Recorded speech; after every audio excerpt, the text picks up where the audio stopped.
अथ श्रीसूर्याष्टकम्। आदिदेव नमस्तुभ्यं प्रसीद मम भास्कर।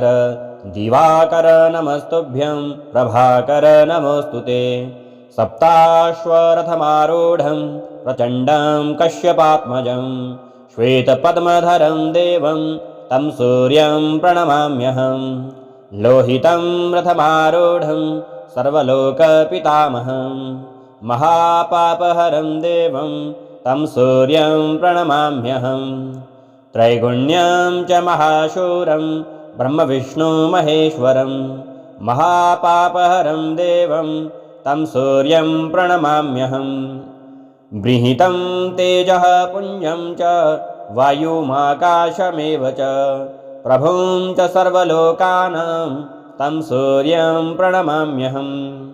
बन्धूकपुष्पसङ्काशं हारकुण्डलभूषितम् एकचक्रधरं देवं तं सूर्यं प्रणमाम्यहम्।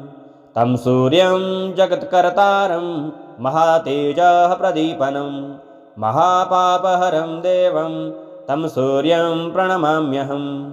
तं सूर्यं जगतां नाथं ज्ञानविज्ञानमोक्षदं महापापहरं देवं तं सूर्यं प्रणमाम्यहम्। इति श्रीशिवप्रोक्तं सूर्याष्टकम्।